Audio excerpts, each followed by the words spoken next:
শিৱসাগৰ এইটো মোৰ first blog আপোনালোকক সকলোকে ৱেলকাম জনাইছোঁ মোৰ ইউটিউব চেনেললৈ চাই থাকক ব্লগটো কণ্টিনিউ কৰিব আগলৈ চাই থাকক আমি কি কৰোঁ আজি শিৱসাগৰ গৈ আমি একচুৱেলি শিৱসাগৰ ভাইটি প্ৰজেক্টৰ কামত গৈ আছোঁ মানে মোৰ পেহী ল'ৰা তাহাঁতৰ স্কুলত ছামাৰ ব্ৰেক প্ৰজেক্ট দিছে যে হিষ্টৰিকেল প্লেচেছ অফ আছামৰ ফটোগ্ৰাফ এণ্ড তাৰ ওপৰত ৰিপৰ্ট বনাব লাগে চ' লগতে ফুৰাও হৈ যাব আমাৰ এতিয়া টাইম হৈছে 10:44 আৰু ড্ৰাইভাৰজন আহিয়ে পোৱাহি নাই আমি মাতিছিলোঁ 10:15তে বাট এতিয়া আমি ওলাই ৰখি আছোঁ উপায় নাই আৰু আমনি লাগিছে ৰৈ মানে ক'ৰবাত গ'লে ন সোনকালে ওলাই মেলি যাব পাব লাগে ৰখি থাকিলে মানে বহুত বৰ লাগি যায় ফাইনেলি আহি গ'ল এতিয়া আমি গাড়ীত বহি যাব ওলাইছোঁ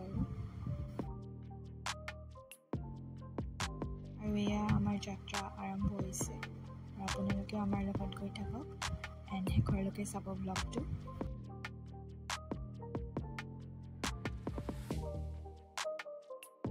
আৰু এয়া চাওকচোন মই ভাইটি আৰু পেহী খাই ক'ব কৈছোঁ মানে পেহীহঁতৰ লগতে শিৱসাগৰ গৈ আছোঁ পেহা যাব নোৱাৰিলে তেখেতৰ ডিউটি আছিল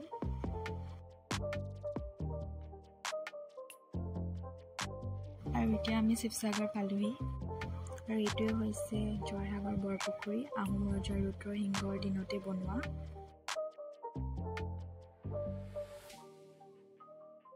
আৰু আমি ফাৰ্ষ্টতে শিৱদৌললৈ বুলিয়ে আহিলোঁ মই আগতে এবাৰ আহিছোঁ বহুত সৰুতে মোৰ এনেকুৱা লাগিছে মই প্ৰথমবাৰৰ বাবে আহিছোঁ ইয়ালৈ আৰু কি সুন্দৰ পৰিৱেশ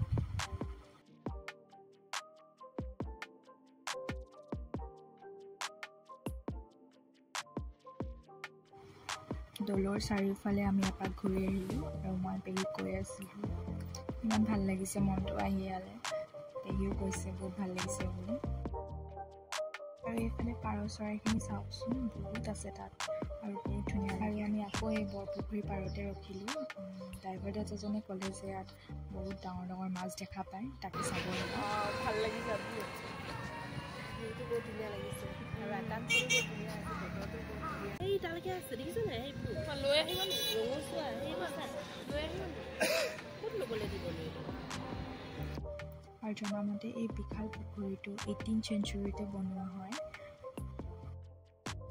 আৰু এতিয়া আমি গৈ আছোঁ ৰংঘৰলৈ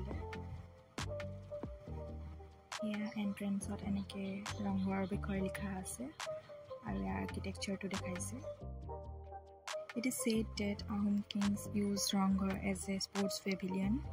বাহিৰত ইমান গৰম যদিও ৰংঘৰৰ ভিতৰত সোমোৱাৰ লগে লগে কিবা এটা ঠাণ্ডা লাগি গ'ল মানে আগৰ দিনৰ আৰ্কিটেকচাৰটো এনেকুৱা আছিল আগতে আহোম ৰজাবোৰে ৰংঘৰৰ ওপৰত বহি বিভিন্ন ধৰণৰ খেল ধেমালি বা মহৰ যুঁজ চাইছিল আৰু ইমানবোৰ ঘূৰি মেলি মোৰ অৱস্থা চাওকচোন কি হ'ল মানে কি ক'ম আৰু বহুত গৰম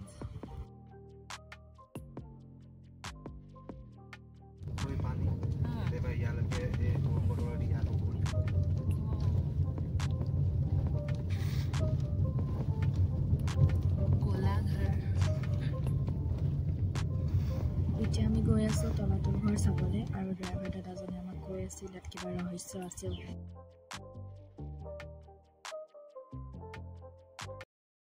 আৰু তলাতল ঘৰৰ এণ্ট্ৰেঞ্চতে এনেকৈ আহোম ৰজাৰ দিনৰ কেননছ আছে আৰু ইয়াত লিখা আছে Kareng Ghar of the Ahom kings Talatal Ghar আৰ্কিটেকচাৰটো বনোৱা আছে আৰু ইয়াত দেখিছেনে ভাইটিয়ে মোৰ লগত ধেমালি কৰি আছিল চিপছটো আনি দিছে কেমেৰাৰ আগত মই এনেই কৈ আছিলোঁ তাক ইয়াত সোমালে ওলাব নোৱাৰে বুলি বিকজ মই শুনিছিলোঁ এইটো এটা ইলিউজন হয় পটককৈ ওলাব নোৱাৰে দেখিছে নহয় ইমান সৰু সুৰংগ আমি ভাবিছিলোঁ এইটো বেলেগ ক'ৰবাত ওলামগৈ বুলি বাট যেতিয়া ভিতৰলৈ গ'লোঁ চাই থাককচোন কি হ'ব আমি বহুত ভয়ে ভয়ে গৈ আছিলোঁ ভিতৰলৈ আৰু চাব দেই কি হ'ব এতিয়া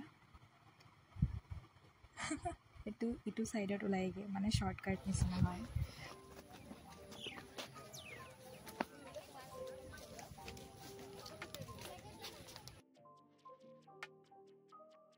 ভিডিঅ'টো অলপ আগতে যে কৈছিলে ইয়াত কিবা ৰহস্য আছে বুলি মানে বহুতে কয় যে ইয়াত দুটা সুৰংগ আছে আৰু এটা সুৰংগ ওলাইগৈ দিখৌ নদীত আৰু এটা ওলাইগৈ গড়গাঁৱত মানে আগতে আহোম ৰজাবোৰৰ এইবোৰ চিক্ৰেট ৰাস্তা আছিল বহুত বছৰৰ আগতে বোলে মানুহ গৈছিল সেই সুৰংগকেইটাত আৰু কেতিয়াও ঘূৰি নাহিলে। এতিয়া বাৰু সেইবোৰ সুৰংগ বন্ধ কৰি দিলে গভৰ্ণমেণ্টে।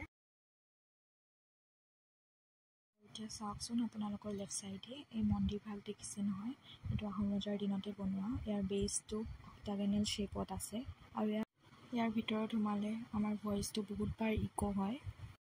এনেকুৱা জেগাবোৰ দেখিলে সঁচাকৈ বহুত আজীৱ লাগে যে এইবোৰ সঁচাকৈ হৈছিল নে, বাট ইয়াৰ প্ৰুফ আছে, হিষ্ট্ৰীত এইবোৰ বহুত আছে লিখা। আৰু এইবোৰ ৱালবোৰ দেখিছে নহয়, এইবোৰ স্কাল্পচাৰ্ড হৈছিল আৰু ইয়াৰ ৱালবোৰ কয় যে হাঁহৰ কণী আৰু বৰা চাউল এইবোৰ আঠাৰে বনাইছিল, তেতিয়াতো চিমেণ্ট নাছিল। এতিয়া আমি তলাতল ঘৰৰ পৰা যাব ওলালোঁ আৰু বহুত ভোক লাগিছে, চ' এতিয়া খাব যাওঁ।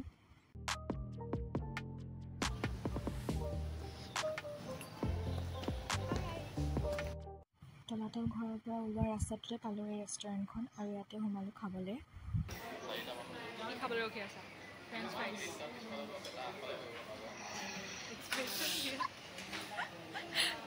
আৰু ইয়াত দেখিছে আমি অৰ্ডাৰ দিছিলোঁ টোপোলা ভাত থালি আৰু চিকেন, আৰু খানা দেখি ৰ'ব পৰা নাই, ইমান ভোক লাগিছে।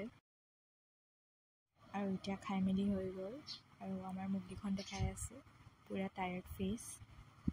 আৰু ইয়াত দেখিছে নহয় অকল গেম খেলি আছে। কেনেকুৱা লাগিলে আজি? ভাল লাগিলে, বহুত দিনৰ মূৰত আহিলোঁ। বেটাইটো দেখিয়ে পোৱা নাছিলে, আজি প্ৰথমবাৰ বাবে দেখিলে ৰংঘৰ কাৰেংঘৰ। কেনেকুৱা লাগিলে বৈভৱ? ভালেই লাগিলে।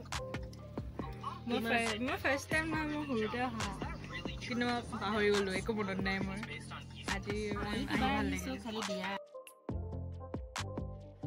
গৰমত উপায় নাপায় চুলিখিনি বান্ধি ল'লোঁ এণ্ড মুখত চুবাই আছোঁ যে চফ খাই আছোঁ, মানে চফ খোৱা মেইন পেহীয়ে আকৌ ৰাস্তাটো চফ মাজে মাজে খায়েই আছে, সেইকাৰণে মই কৈছোঁ চফ মেইনিয়া বুলি।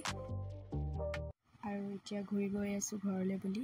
আৰু ভিডিঅ'টো কেনেকুৱা পালে জনাব, ভাল বেয়া কিবা আছিলে যদি আৰু ভুল হৈছে যদি শুধৰাই দিব কমেণ্টত। মোৰ ভিডিঅ'বোৰ চাই যাব, মই ভিডিঅ'টো যদিহে আপোনালোকৰ ভাল লাগিল তেনেহ'লে লাইক শ্বেয়াৰ ছাবস্ক্ৰাইব কৰি দিব আৰু এনেকৈ ছাপোৰ্ট কৰি যাব। ভাল ভাল ভিডিঅ' আনিবলৈ চেষ্টা কৰিম। See you in the next vlog. Bye.